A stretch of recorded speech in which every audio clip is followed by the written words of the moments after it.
everyone, thanks for joining me. My name is Josh, and in this video we are going to be looking at the flipped classroom, aka the inverted classroom.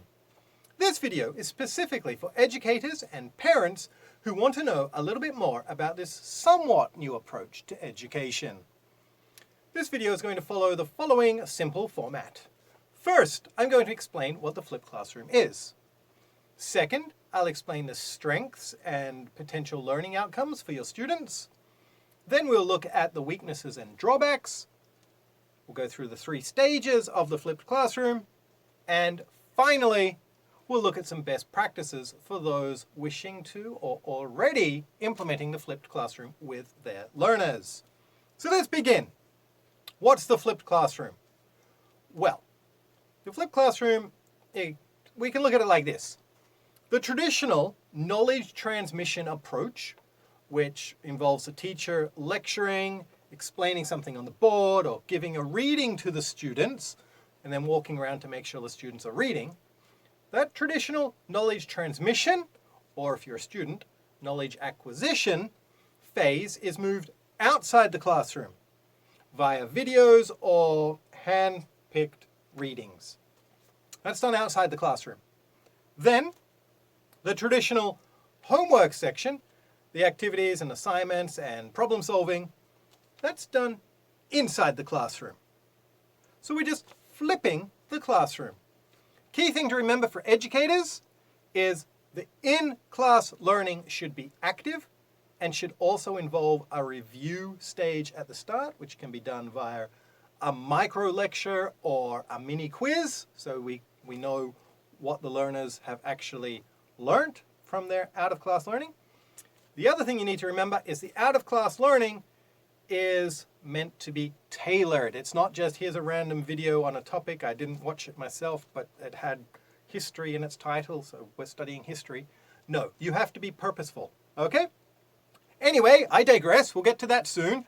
That's what the flipped classroom is. Let's look at the strengths and weaknesses, beginning with the strengths. Research has shown that, in general, if done correctly, the flipped classroom is superior to the traditional knowledge transmission approach, but only if done correctly. So the benefits I'm about to go over only relate to the flipped classroom if it's done correctly. And let's look at the big 5. First, flipped classroom allows us to give our students more personalized learning experiences. For example, there's one of me in a class of, say, 30 students. Generally, if I give a lecture, it's targeted at the middle. Okay, I don't target it too low, I don't target it too high, I target it at the middle. With the flipped classroom, I could potentially record 3 different lectures. One for people who are new to the subject, one for students who sort of understand the subject, just need a little bit more information, and then one for the students who maybe have already done this unit, or they already know this topic. It's a little bit more extended for them, okay? So we've expanded on what they already know. Student can start at level 1, go to 2, then go to 3. Okay, so we can personalize the learning experience. In a class, there's one of me, I generally can give 1 lecture. Okay, so that's the benefit, more personalized learning. Second, this one I love, it frees up time for in-class learning and in-class active engagement. We know if students are engaged in their learning and they're learning by doing, they're actively involved, this leads to robust learning. The traditional method, students would just listen or just watch the teacher explain something. They weren't necessarily always engaged. Flipped classroom frees up a lot more time for educators to do the fun stuff. The next one, it encourages students, if done correctly, to become more responsible for their own learning. Okay, not so much for the younger learners, because the parents are going to need to help them, but for the teenagers and for the university students and adults, if we can help people become independent learners, then they become lifelong learners. And this is a great thing. The next one, flipped classroom can reduce cognitive load. Cognitive load, basically, how much brain processing power you need to understand something. in a class, once I say it, okay, I'm speaking at a certain speed. If you miss it, then you miss a critical chunk of information. This part here, harder for you to understand.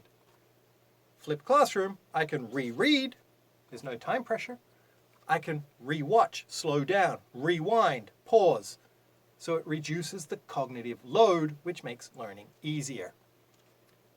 Finally, and this is the big one, especially for the parents out there, meta-analysis, so they get all the studies and they combine it and look at the big results, shows that at the end of a year, students engaged in the flipped classroom learning model versus traditional knowledge approach where I'm just giving you knowledge, the students who are in the flipped classroom experience, in general, can expect anywhere from a 1/5 to 1/3 of a standard deviation higher in their test results. What does that mean? You think, well, I don't understand that. Okay, look at it this way. Can be about a 4 to 5% ballpark figure improvement in their test results. Now you might be thinking, well, that's not that much. For a lot of extra effort by the teacher, maybe, a lot of extra effort by the students learning at home, it's not that much. Let me ask you this. If you go to the bank and they say, hey, you're a great customer, we're going to give you another 4% interest on all your savings here. You would think that's a pretty good return. And you think, over the course of someone's educational journey, that's a lot of benefit. Okay? So keep that in mind. Research does support it if it is done correctly and it is beneficial. But it's not all the bed of roses. Let's look at the drawbacks and the weaknesses. I've got my notes here. First, students may not like doing extra work. They might think, what? Why do I have to teach myself? You're the teacher. You should teach me. Okay? You also may get this from parents. They didn't learn this way, so they have a traditional concept of learning should be in the classroom. Okay? This is where communication comes in. Second, if you're doing this correctly, teachers, it is going to take you more time. Okay? It is. I'm not going to lie. It does take a bit more time. But once you've done it once, and you've gone through the phase and you've tweaked things and you're always updating and always changing, actually, the time does reduce and you'll find it's actually not a bad experience. It's enjoyable thinking, oh, how can I structure this for different levels and how can I tailor this for different students? Okay, yeah, it takes time. No one likes to give up their time, but it does get results. Next one, students who have not prepared at home may be behind when they come to class. So this is where coaching is important. Students who lack technology, if you're doing videos, if they lack technology, they may not be able to get online. So this puts them at a disadvantage. So you must have a backup plan, okay? So maybe you are giving them a reading instead of the video, which covers the same thing, okay? What else? Research shows that the flipped classroom may actually be detrimental if it's not done correctly, okay? So make sure you are thinking of your students' ages and their stages of learning, okay? And you are basing it on pedagogically sound approaches, not a haphazard approach, okay? Because if you do it the wrong way, it can bring about negative results, okay? Teachers, sometimes it's trial and error, okay? It's fairly new to a lot of people. Don't worry if you feel like, that didn't work or that was the wrong video. Just go back and tweak it. Okay, just change it. It's a trial and error approach, but that's reflective teaching. The next one, and this one's important. Some learners may not be motivated and they may not have the required self-regulated learning strategies. Okay, that's just the fact. Some students just don't want to do it, okay? And other students don't know how to engage outside of class with their learning. Because we don't just want people passively watching or passively reading. So teach your learners how to engage with the video, how to engage with the reading for the best results. And finally, parents and other stakeholders may not buy in. They may think, I wasn't taught like this. Why isn't the teacher doing their job? Now, this is where communication comes in. Explain to the parents why you're doing something and the benefits of how it frees up the class time for more engaged learning. and even get them involved with helping the students at home, okay? So it's not always easy to get buy-in, and I can't give you a magic pill to give your parents to make them buy in. Everyone's going to be different, but just do your best and explain why. So there we go. The strengths, which are awesome. The weaknesses and the drawbacks we have to be realistic about. Now, let's look at just the 3 stages. The pre-class stage, this is where the students are learning at home. This is where the teachers have to curate the right content. Don't just pick randomly. Curate the right content, the right videos, the right readings. Or, just like me, you can make your own. This is literally a phone and a guy with some paper. Okay, you don't have to be super tech savvy. Pre-class, think about it. What do you want your students to learn from each part of the material you give them? Okay, and teach them how to engage. The second part, the in-class part. This is the part which I said I love the most. Make sure you're connecting what's outside of class, what they're learning, to the activities engagement in the class. Don't get them to do a topic or something outside of class and then come in and activities on something else. There's a disconnect. Make sure what they do outside the class connects to the activities you're doing inside the class. And it should be active learning. And you'll see in best practices, great idea to start the class off with a mini quiz, ungraded. Students don't even have to put their name on it. Mini quiz. What did they learn from the material at home? So you know what to review. Because it's not just all activities, we do have to do some review. Okay, or both, doing a micro lecture. Okay, so yesterday you watched a lecture on Eason Shin, who was a military commander in the Korean military, blah, blah, blah, blah, blah. Okay, you are reviewing what they learned. So, that's right, yeah, I remember. Okay, reviewing, micro lecture, very short, okay, don't take up too much class time with it. So that's your in-class. Quick review, micro lecture, quick exam, maybe like little pre-test, nothing serious, then activities.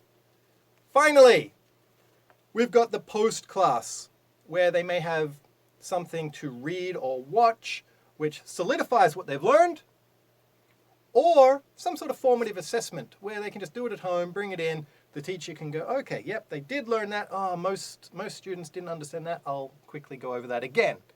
Okay, so we've got pre-class, what they're doing at home, in class, the activities, the review, and the quick quiz, and then post-class, which is the formative assessment. Okay, and something to solidify the learning. Before leaving you, let's go over some best practices. A few things to keep in mind. 1, we know that trying to recall information via a quiz, a low-stress quiz, is very important for learning. So, why don't you start the class with just a quick quiz on what they learned outside of class. Next, a micro lecture, a few minutes. Okay, just a couple of minutes to go over the key points from what they learned at home. So those students who didn't get time to do their pre-class learning can still get a little bit of schema and background knowledge to know what we're learning in class. Remind your students the learning outside of the class. Write down any questions. If you don't understand something, bring it into class. I tell my students this: come to class with questions, don't leave with any. Okay, that's rule number 3. Number 4, activities should relate to what students learned outside of class. Number 5, don't reduce class time just because students are doing out-of-class learning. Use the same amount of class time, because if you reduce the class time, then you're reducing the learning, and research shows that. Okay, so keep the class time the same and engage in activities. The next one, provide a reason or an incentive for students to learn. Okay, we need you to do this at home because tomorrow we are going to be doing this activity and you're going to need to know this. Oh, okay, now I know why I need to do it. Okay, just saying, oh, watch that for homework. Well, it's not homework. Watch that before we learn. Why? Okay, provide a reason. And we're almost done, almost there. Provide your students with clearly defined and well-structured guidance. Teach your students how to engage with their learning at home. Simply saying, watch that video is not enough. Read that material, that's not enough. What do you want them to get out of it? What are they watching for? What are they trying to learn? So, what I like to do is encourage my students to try to learn something from the material. Come in, be prepared to tell me what you learned, okay? Teach your students how to engage with video and reading materials to get the best results. And finally, this is a big one. Don't bombard your students or parents with new technologies. I had a friend who sent me their learning pack for their child because they were very confused. Their child had to learn 4 new technologies just to be able to do their learning at home during the COVID period where everyone was locked down. This was very stressful. The student not only had to learn the content, then they had to learn 4 new technologies. That was way too much. Use technologies that the students understand, or if you want to introduce a new technology, trickle it in. Don't just dump it on people. Okay? So there you go. Flipped classroom. Knowledge is done outside, the learning is done outside, the activities and the fun stuff is done inside. We're also doing the quick quizzes to review, micro lectures to review. Then at the end of class, giving something to either extend their knowledge, another short video or a simple reading, or some sort of formative assessment, which again, not too stressful. Weaknesses, we've gone over. Strengths, we went over. And finally, nothing. We're done. Great job. Remember, it's a trial and error approach. Reflect on what you're doing, tailor it for your students, and if you do it correctly, you're going to get some great results. There you go. We are done. I'll see you in the next lecture or talk, which I'm not sure what I'm going to discuss yet, but I'm sure it's something which you'll find helpful. Have a great day. Bye.